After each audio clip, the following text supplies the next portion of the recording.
Today we'll be speaking about the practice of Anapanasati. In particular, we'll be speaking about the practice of the first part of Anapanasati. Anapanasati, or mindfulness of breathing, has within it four main groups of things which must be studied. The body is the first, which is what we'll be talking about today. Then there are the other three groups of the feelings, the citta or mind, and then dhamma or truth. So there are these four parts of the practice which we usually call the four tetrads, because in each of these parts of the practice there are four things which must be done. So there are these four parts, each of which have four subparts. So we'll mention to you now that in this practice of Anapanasati there are in all 16 steps, or 16 dhamma, which must be noted and studied. These 16 dhammas, or things, or objects, or truths, are broken up into four groups, and we talked about these four groups yesterday. Today we will speak about the first group, the first four steps, or the first four dhamma, which must be noted and studied. These are the four steps, the four dhamma, or truths, related specifically to the body, to the kaya. We'll begin from the very beginning, and so we will talk about the preliminaries, the preparations for practicing Anapanasati. The first thing we must attend to is our location, or the place of practice. We must choose a suitable, appropriate place for the practice of meditation. Now, we must choose from among the choices which are available to us, which means we're not looking for an ideal situation, but we're looking for we must find a place that is quiet, peaceful, where the conditions, the weather, the atmosphere is appropriate for meditation. We choose a place that is reasonably good, or we choose the place that is the best possible choice among the choices available to us. But sometimes we don't have much of a choice, and so we take what we have and do the best we can with it. We choose the best possible conditions that are available, but we don't complain if those conditions aren't necessarily perfect or ideal. For example, when riding on the train, coming down from Bangkok or up from Malaysia, the conditions for meditation are not ideal. There's a lot of noise, there's a lot of movement, it's either too cold or too hot, and there's many other distracting conditions. But nonetheless, on the train, we must be able to meditate. So we use the conditions available to us in the best possible way. So this is the first consideration, is to choose the most appropriate place that we can find. I'd like to add a little bit about meditating on the train. As a meditator, we are not going to be defeated by anything or by any circumstances. even on the train, we are not going to be defeated by the conditions. So whether we have perfect conditions or not, we will make the most of them. And so we will do what we can. On the train, it is still possible to be mindful of one's breathing to the point where one is completely unaware of any of the things on the train. This is to be not defeated by the train. However, if another possibility is if it's very difficult for us to be mindful of our breathing, then we can use the sound of the train itself as our meditation object. The sound of the clack, clack, clack, clack, clack of the wheels on the rails. That can be our meditation object. And in this way, we use the conditions in the wisest possible way. And rather than being defeated, we are victorious. The next preliminary step is to prepare ourselves physically. We need a body that is suitable for meditation. Specifically, we can prepare our breathing apparatus, the organs that we use in breathing, so that we are ready for meditation. In ancient times, and it's still done, one way of preparing the body, specifically the nose, is to take some clean water in the palm of your hand and then draw it up into the nose and then blow it out.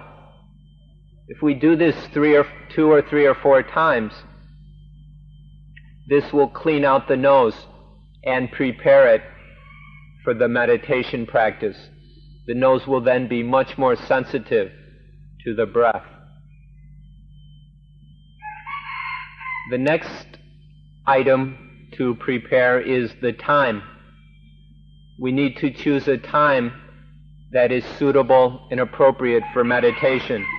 We choose a time of the day that is a good time for us to meditate. However, we needn't develop any absolute time which we bind ourselves to. We don't have to be enslaved to certain times of the day for meditation. When possible, we choose a time of the day when there are no distractions and disturbances. However, in meditation, we're actually training the mind to be undisturbed and undistracted no matter what is going on around it. So even if there is no time, if we can't find a time that is completely free of distractions, we use the best time that we have. We use what's available. And then the mind learns to be undistracted, no matter how many distractions there are. The mind learns to be peaceful, no matter how many disturbances there are. So, find an appropriate time or appropriate times to meditate, but don't bind yourself to any certain time. Always be flexible and able to use the circumstances to develop your minds. The next consideration is what is often called a teacher. In many places, there is a meditation teacher. But since the Buddha's time, the most proper thing to call this is a friend, or a good friend, a Kalyana in Thai, or Kalyana Mitta in Pali. A good friend is someone that who has experience and knowledge about the meditation practice, or whatever it is that we are striving to do. and then we can go to that good friend for advice, to help us work through certain problems. They can be of help. But the difference between a good friend and a teacher is that a good friend, or it is not possible to help one to meditate directly. One can only help someone else indirectly. And so the idea that someone must sit beside us and tell us everything to do and solve all our problems for us is not in following with this principle. But the idea of a Galayanamit, a good friend, is someone who will answer questions and help us work through certain obstacles or solve certain problems as a friend. And so this is the next thing which must be prepared, to have a Galayanamit available. Now it's time to begin talking about the actual activity of meditation itself. So the first thing to talk about is posture. In meditation, it is absolutely necessary to have a stable posture, to sit in a way that is stable and secure. What we mean by this is to sit in a way that when the mind enters a state of semi-consciousness, we won't fall over. So we have to sit in a way that we're not going to fall down, no matter what the mind is doing. So the best way of doing an example of this is to sit like a pyramid. The pyramids in Egypt or wherever, it's impossible for them to fall down because of the way they're constructed. There's a very solid base coming up to a pinnacle, and there's no way that they can fall down. So in meditation, we must learn to sit like a pyramid. The best way to do this is to sit in a cross-legged fashion. You can put your legs out in front of you like this, and then pull one up on top of the other like this. And then you will have a very stable and secure posture.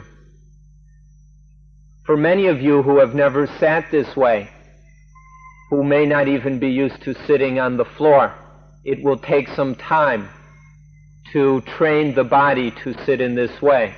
But it is very necessary to develop this posture. So you can patiently, gradually train yourself to sit in this way.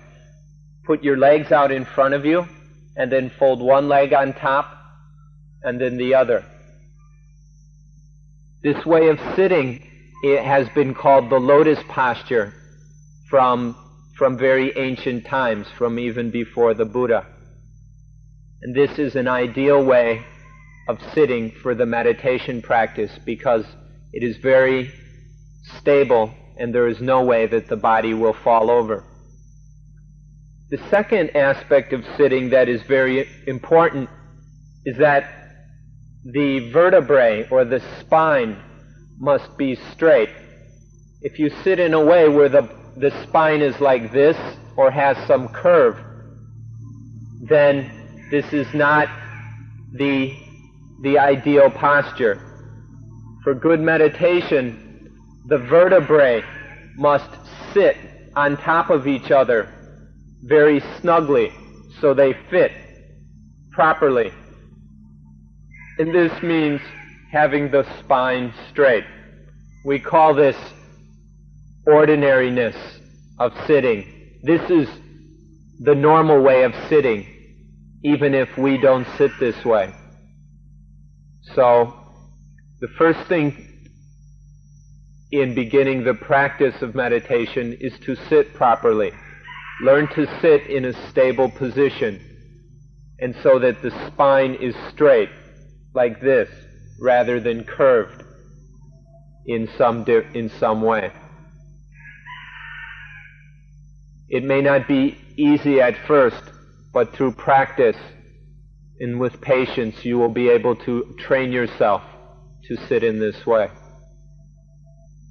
For those of you who have never tried this before, it may be difficult at first, but we must request you very strongly to learn how to sit like this, to practice this way of sitting, because it is very, very valuable and important.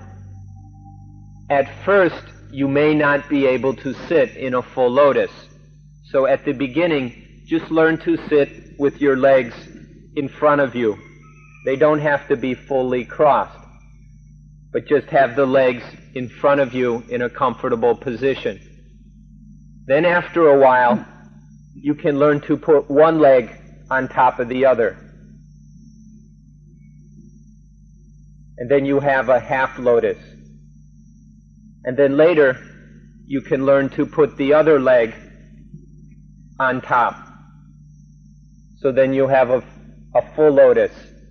This is very compact and stable, and it allows you to sit like a pyramid, and then there is no way that you can fall over.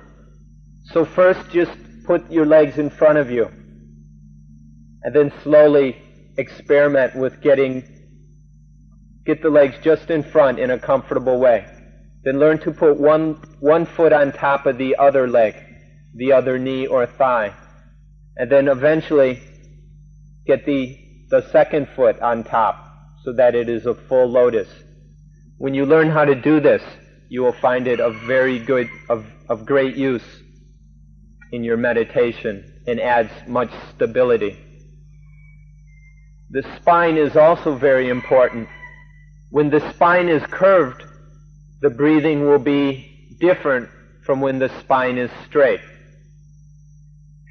There's a difference. So to do this practice properly, we must learn to sit with the spine straight. This is the ideal way of sitting. So don't try and force yourselves to sit this way immediately, but with patience and effort, you will eventually adjust to this excellent way of sitting. The next thing to talk about is the hands. The most comfortable, the easiest thing to do with the hands is just to let them fall on the knees. This is easy and comfortable. So you can just put your hands on your knees. Or another thing is we can fold our hands one on top of the other in our lap.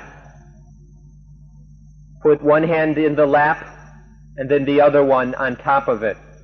This is another position of the hands. But we often will experience heat when we do this. So for some people this will be uncomfortable because the hands will become hot if we just put them like this in the lap. There are also some places that teach to put the hands like this so that the thumbs are touching. And so to very firmly put the hands together and then put them in the lap. And that this will aid concentration if we have a very firm position for the hands.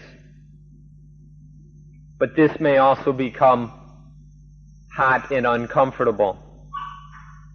So there are these three ways of placing the hands. One, comfortably on the knees. Two, relaxed in a folded, relaxed way in the lap, or in this more concentrated way in the lap. The next matter to talk about are the eyes, whether to leave them open or close them. Many people believe that they have to close their eyes, but this isn't completely true. So we need to give some consideration to whether to close the eyes or leave them open. It's possible when meditating if we are serious about what we're doing and we have a strong intention to practice this meditation technique properly, then it is not difficult to meditate with the eyes open. If you keep the eyes open, then gaze at the tip of the nose. If there is an intention to do this, this is completely possible. It takes a little bit of effort to do so, but if we gaze at the tip of the nose, then the eyes will not get involved in other things. When we close our eyes, it's often a way of making us sleepy. So we must be careful about closing our eyes. We might just fall asleep. And also, when the eyes are closed, they become warm or hot.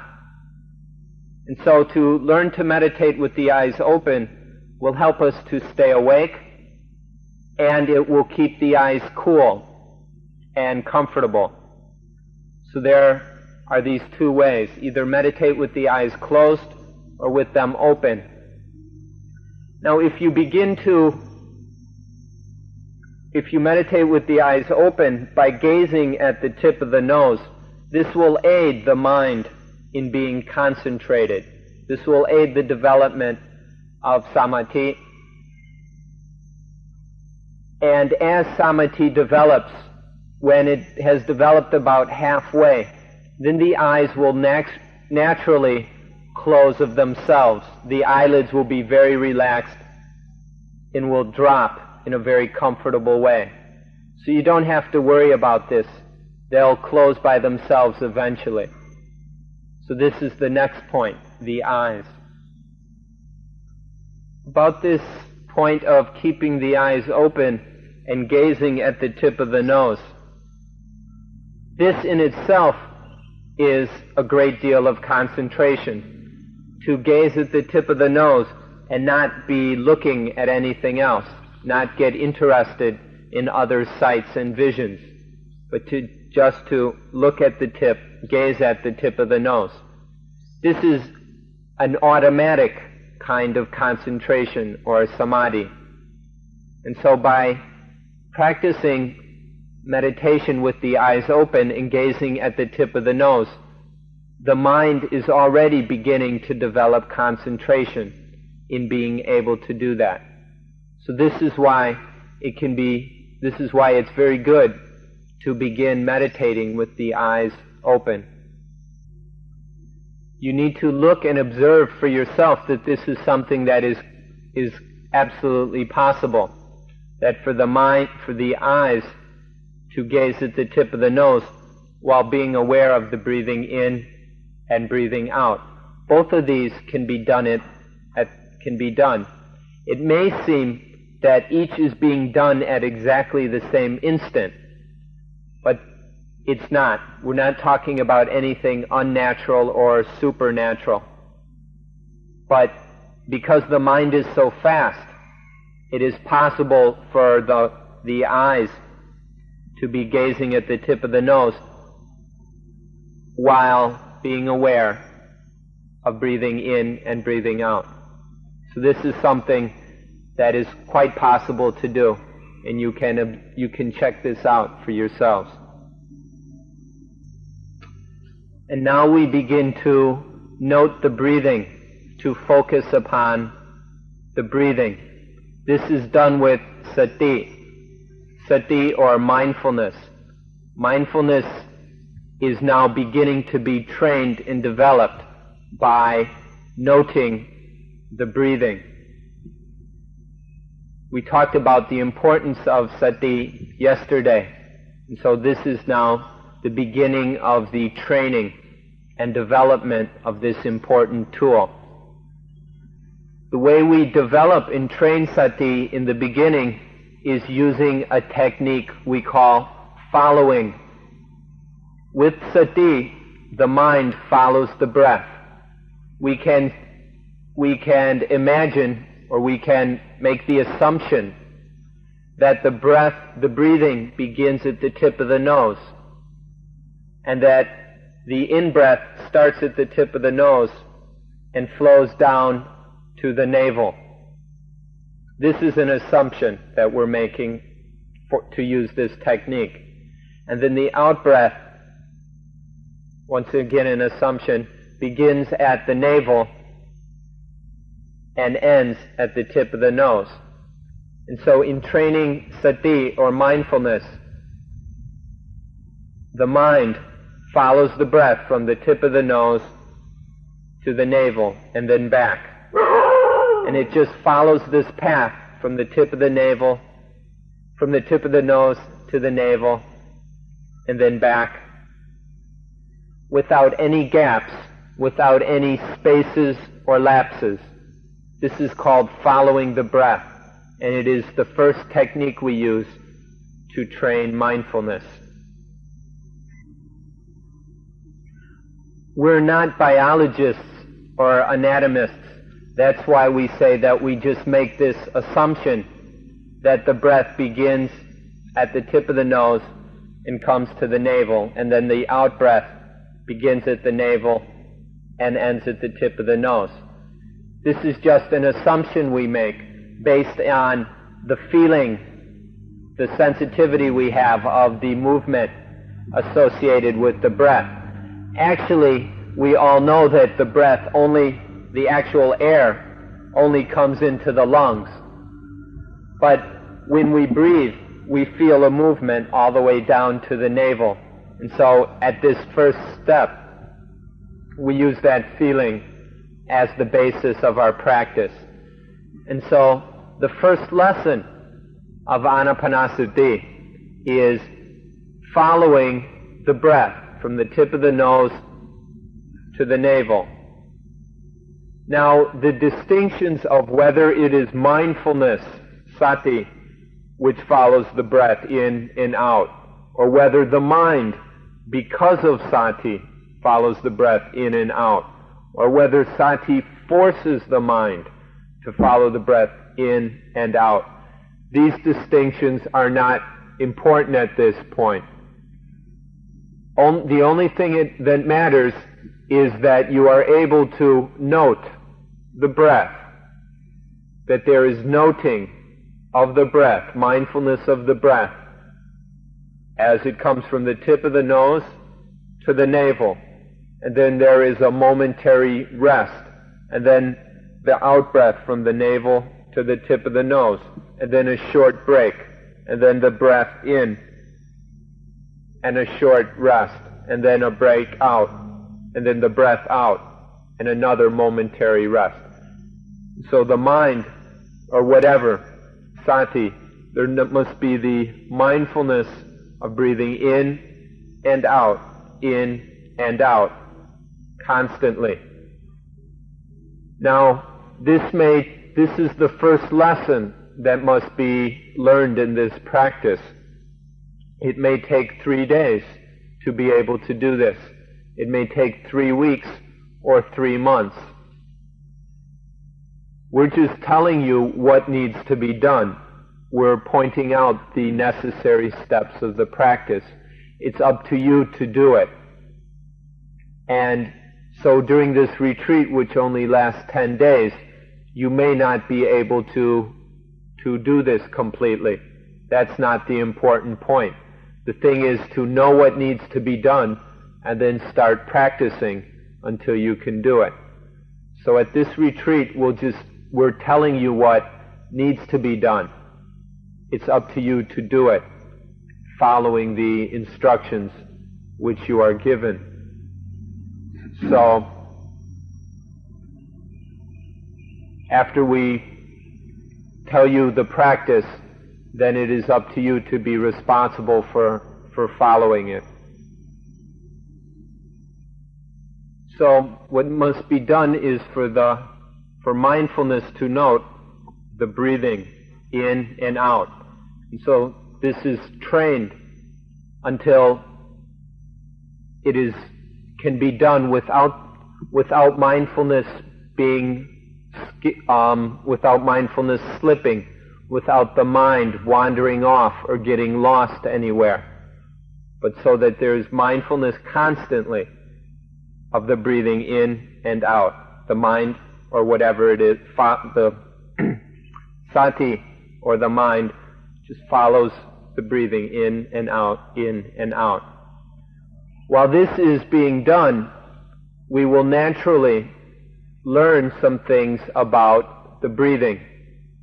We'll learn about the longness of the breathing and the shortness of the breathing. We'll also learn about the coarseness and the fineness or subtleness of the breathing, and also about either the ease and comfort, the smoothness of the breathing, or when the breath is uncomfortable and not very smooth, or the breath is uneasy. These are things that will naturally be learned because there is mindfulness of the breathing in and out. This is being trained. And that same mindfulness will note the longness and shortness, the coarseness and fineness, and the ease or unease of the breathing.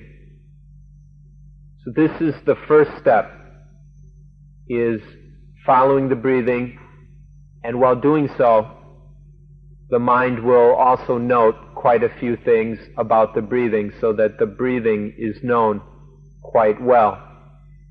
This will prepare the mind for the next step of seeing the influence that these different kinds of breathing, long and short, coarse and fine, easy and uneasy, that the effect which these different kinds of breathing have on the body. Next, we need to observe further the reactions caused by the different kinds of breathing, or the influence that these different kinds of breathing have. So, we need to observe, for instance, what influence does the long breathing have on sensations in the body? And then what is the influence that the short breathing has on bodily sensations? And observe the difference between the sensations caused by long breathing and those that are caused by short breathing. Then we must observe the same things about coarse breathing and fine breathing. What is the influence of the rough and violent breathing? And what are the effects or reactions of the fine or subtle, gentle breathing? And then the same must be observed about the breathing when it is comfortable and when it is uncomfortable. What are the various influences between these different kinds of breathing? The different types of breathing have different influences.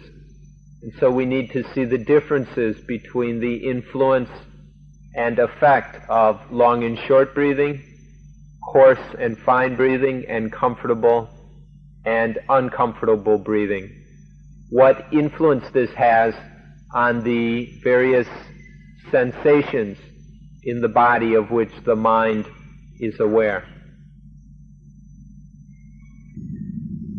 What needs to be seen, or what may be just an extension of what we were talking about a second ago, is we need to observe the flavor or the taste of the different kinds of breathing. Each kind of breathing, long and short, coarse and fine, comfortable or uncomfortable, will have a different kind of flavor as felt within the body.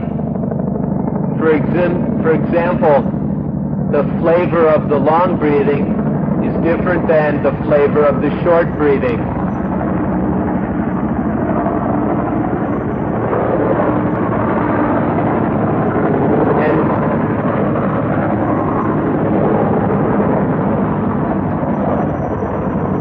the flavor of the long and short breathing is different, we need to observe this. For example, to observe that the long breathing leads to a greater sense of peace and well-being. Or also to say that from the long breathing there is more happiness. The long breathing gives a happy taste, than a happier taste than the short breathing. So these different kinds of taste or flavors that come with the different kinds of breathing need to be observed and noted. Finally, we will know the various causes that make the breath different in the various ways. Finally, there will be the knowledge of what makes the breathing long and what makes the breathing short. There will be knowledge of the cause of the fine breathing and the coarse breathing, and the causes of the comfortable and uncomfortable breathing. With this knowledge of what causes, or the different causes of each of the different types of breathing, then there will be the ability to influence or to get mastery over the breathing. And with this knowledge, then we are able to control the breathing in different ways. For example, and to do so, we have a technique which we can call counting. While breathing, we count. For example, breathing in, we count from 1 to 5. Breathing in, count 1, 2, 3, 4, 5. And then breathing out, 6, 7, 8, 9, 10. And in this way, we can use this to control the breathing. We could count on an in-breath, could count from 1 to 10 if we wished. But to do so, the breath would have to be quite long, longer than average. So and then breathing, if we want to breathe shortly, we can just count 1, 2, 3, 1, 2, 3, 1, 2, 3, 1, 2, 3. So using the counting, the length of the breath can be controlled. It can be made quite long, or it can be kept at an intermediate length by counting to 5, or it can be made short by counting only to 3. So this is a way of controlling the breath. This isn't done all the time or normally. It's just a little experiment or a bit of a small technique that we can use from time to time in order to control the breathing. But it isn't something we need to do all of the time. So at this point, with everything that has been done so far, with everything that has been studied and learned, the breath is now understood very completely in great detail. There is a very full knowledge of the breathing. From studying the different kinds of breathing, and from learning how to control the breathing and make it either short or long, we now understand the breath quite well. And so we can begin to make the breathing very long. Now at this point, after we have developed this preliminary understanding of the breathing, we come to the first lesson. This lesson is about the long breathing. Now it is possible to make the breathing long and to keep breathing long. And so this is done in order to study the long breathing in a very complete way. The breath is made long and then is noted and studied so that we can see all the things that we need to know about the long breathing, all the things which are related to the long breathing, all the details of it, and all the things that are concerned with it. This is the first lesson, to learn about the long breathing. So, in these various things associated with the long breathing, we'll come to understand how the body works in relation to the long breathing. That when there is a long in-breath, how is the body moving? In what places is there expansion, and in what places does the body contract? And when the breath is very long and deep, when there is a very deep, long breath, does the chest expand or contract? Does the abdomen expand or contract? These are things that we can learn. In doing so, you may learn that it's not the way you thought it was. Most people tend to think that the breathing is simply, when we breathe in, the chest expands. When we breathe out, the chest contracts. That's all that most people are aware of. But in studying the breath more fully, especially studying very long, deep breaths, we will find that in breathing in,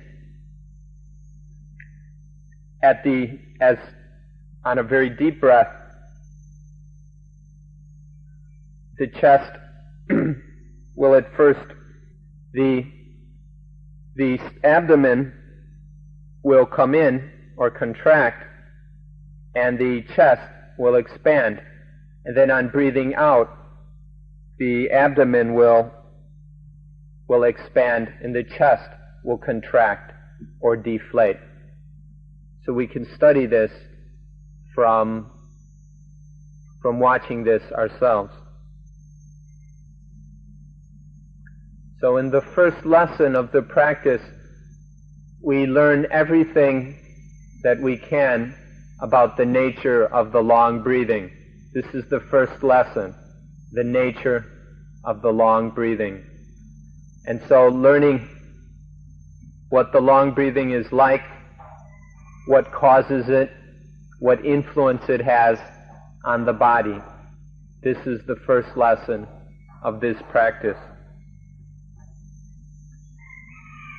Of the various things to learn about the long breathing, the most important thing that is learned is of the interrelationship between the breathing and the body.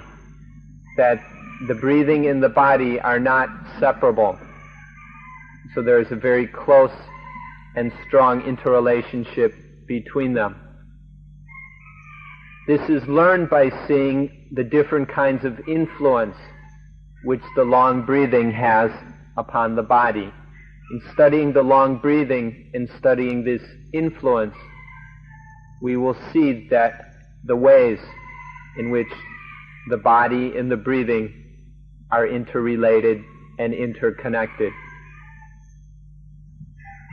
The second lesson regards the short breathing, and we don't have to say much about this because it's done in exactly the same way as with the long breathing. The only difference is that in step 2, or this second lesson, we use the short breathing to study and see the influence that it has on the body. So we do this in exactly the same way that we did it in the first lesson with the long breathing. So in this second lesson, we come to know everything there is to know about the short breathing, just like we learned about the long breathing. And then when we have this full understanding of the short breathing, we'll know what influence it has on the body. And then we also know the difference between the long breathing and the short breathing.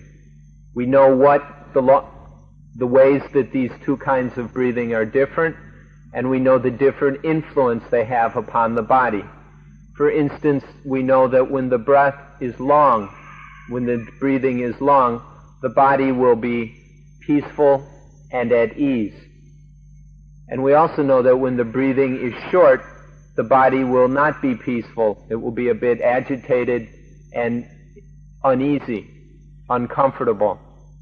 And so from this knowledge, now we know how to make the body uncomfortable or comfortable at will. If we want to be comfortable, we make the breathing long. And if we'd like for the body to be uncomfortable, then the breathing can be shortened. And so through this knowledge, we develop the ability to control the body indirectly by using the breathing. So in the second lesson, we focus particularly upon the short breathing.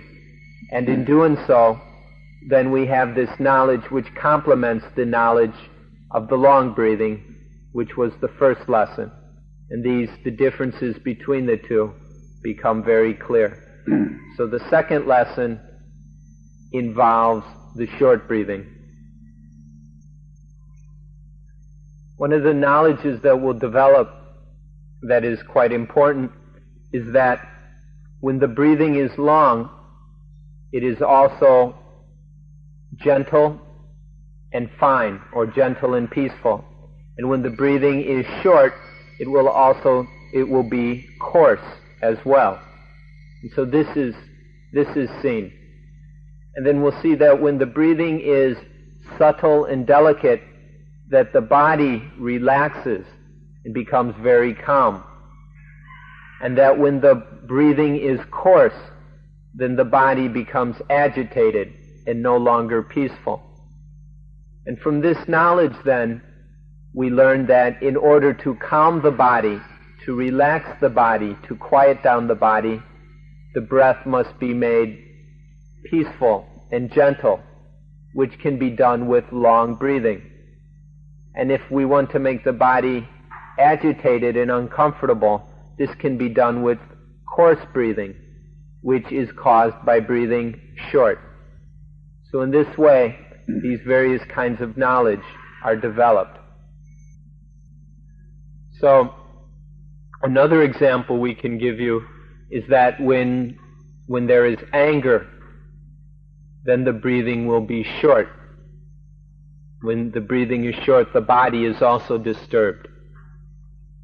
In order to calm that anger through breathing long, then the body will be much more relaxed and that anger will go away. So the anger can be calmed or can be let go of or gotten rid of by breathing long. So this is an example of how the reactions in interrelationships between the breathing and the body and also the mind work. And so by understanding these interrelationships, this system of cause and effect, which is illustrated by this example of anger, how anger will lead to short breathing and how breathing long can get rid of the anger. This illustrates these interrelationships between breathing and body and mind. And this gives us a key to controlling all of them. We can summarize all this by saying that it is possible to control and guide and limit the emotions by using the breathing. We can have complete control over the emotions by using the breathing in different ways. And this can be learned by fully studying the breathing in deep detail. So this is the fruit of this practice, is being able to get control over the emotions through the knowledge we have of the breathing and how the breathing and body and mind are interrelated. And then as we develop the ability to control the breathing itself, as we train the breathing to do this or do that, then there is this ability to control the emotions. So this is a very important fruit of this practice, of the skills that are being developed here. For example, if when you're sitting in your meditation posture and a mosquito comes and starts to draw blood out of your arm, and you get angry, or you develop some evil kind of emotion towards that mosquito, the way to get rid of this evil emotion is to breathe long. And in breathing long, that evil emotion will go away. This is one of the powers that is developed in this practice.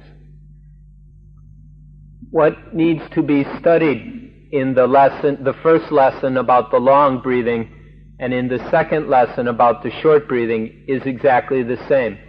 We need to know the exact same things about the long breathing and the short breathing. The only difference is that everything is in opposition. The long breathing is opposed to the short breathing, and the various things we learn about the two are also complementary in the same way. So in the first two steps of this practice, or these first two lessons, we learn about the long breathing and the short breathing.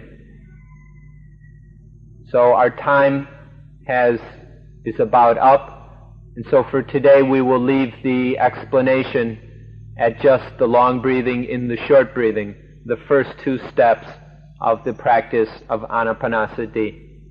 And now we will ask to close today's meeting.